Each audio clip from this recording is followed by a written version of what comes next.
উত্তর চব্বিশ পরগনার হালিশহর হলো এমন একটি ঐতিহাসিক স্থান যেখানে গঙ্গার ধারে ছড়িয়ে আছে অসংখ্য দর্শনীয় জায়গা, যেমন রামপ্রসাদের ঘাট ও জন্মভিটে, চৈতন্য ডোবা, রানী রাসমণির জন্মস্থান ও এক অপূর্ব সুন্দর বাগান ঘেরা অতিথি নিবাস একদম গঙ্গার ধারে। আজ আমরা যাব রাসমণির জন্মস্থান দেখতে।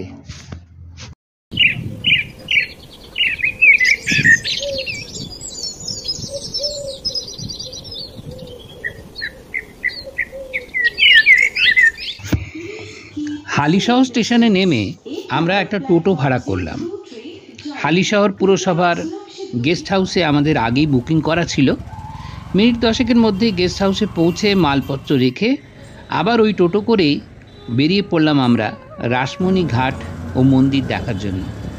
পথে অবশ্য গরম গরম পরোটা আর ঘুগনি চা খেয়ে শক্তি সঞ্চয় করে নিয়েছিলাম আশিসদা, বৌদি এবং আমরা দুজন।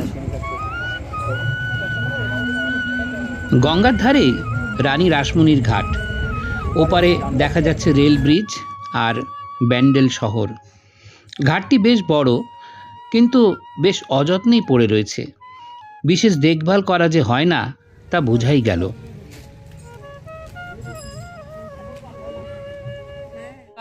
এনকোর নবারুণের বন্ধুরা, স্বাগত।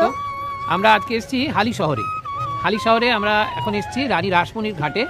এখানে আমরা বেশ কিছুক্ষণ থাকবো এবং দ্রষ্টব্য জিনিসগুলো দেখবো। আপনাদের সঙ্গে থাকুন। পয়লা জানুয়ারি উৎসব, কল্পতরু উৎসব হবে। হ্যাঁ, পয়লা জানুয়ারি কল্পতরু উৎসব, নিউ কনস্ট্রাকশন হচ্ছে। একদম দক্ষিণেশ্বর মন্দিরের আদলে তৈরি, পরিবর্ধন ও পরিমার্জনের কাজ চলছে। আমরা ঘুরে দেখলাম দ্বিতল বিশিষ্ট এই সুন্দর মন্দিরটিকে।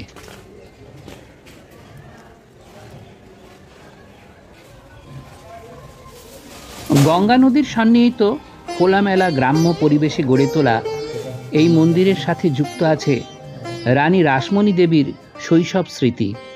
কারণ 1793 সালের 28শে সেপ্টেম্বর এই হালিশহর ও কাঁচরাপাড়া সংলগ্ন তৎকালীন কোনা গ্রামে তার জন্ম হয়েছিল। তারই নামানুসারে বাগমোড়ের কাছে এই ঘাট ও মা কালীর মন্দির। এই ঘাটেই ছিল রানীর নিত্য স্নান ও আনাগোনা।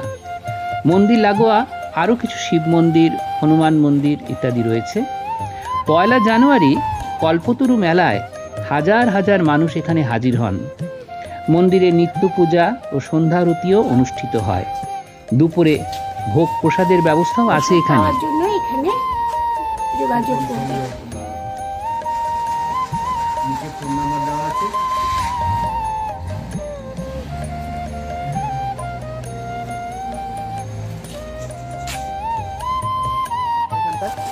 আপনারাও আসবেন, খুব ভালো লাগবে, খুব সুন্দর পরিবেশ।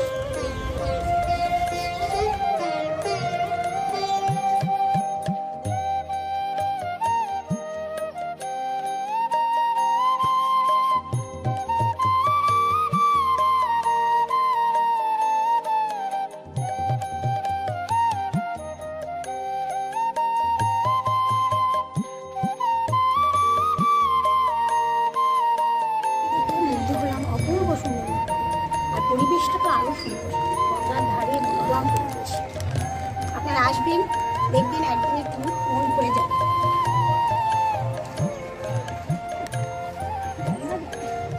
আমরা মায়ের মন্দিরে আছি,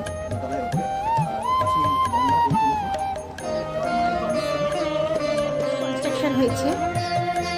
আমরা এই নতুন বিল্ডিংটা এসেছি।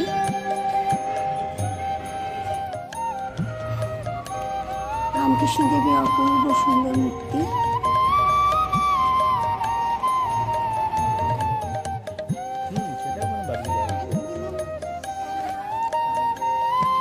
আমরা অপূর্ব সুন্দর মায়ের বিগ্রহ দেখলাম।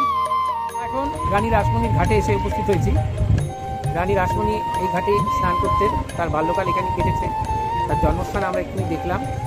আমরা এখন ঘাটের কাছে এসেছি, সামনে দিয়ে পূর্ণতোয়া গঙ্গা প্রবাহিতা। ধারে এসে উপস্থিত হয়েছি। ওদিকে মন্দিরে ভোগারতির ঘণ্টা বাজছে। দূরে দেখুন ব্রিজ রয়েছে, ব্রিজ থেকে ওপারে ব্যান্ডেল যাওয়ার রাস্তা।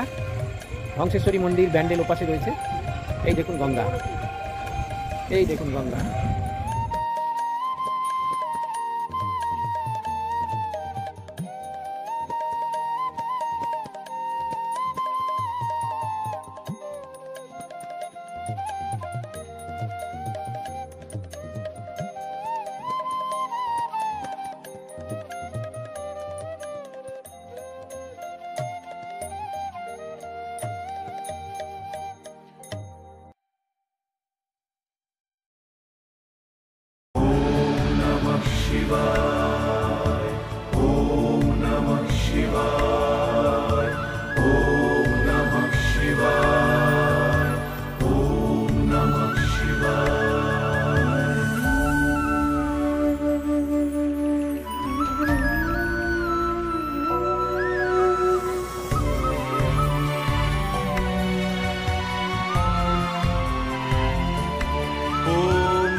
এটি ভোগের ঘর।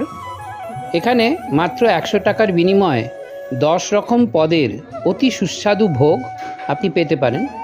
তবে এর জন্য আপনাকে আগের দিন এই নাম্বারে যোগাযোগ করে আপনাকে বুকিং করতে হবে।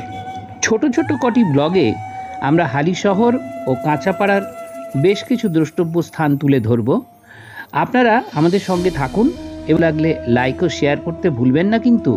দেখতে থাকুন আমাদের এই রকম আরও ভ্রমণ তথ্য সম্বলিত ভিডিওগুলো। ভালো থাকবেন, ভালো রাখবেন সবাইকে।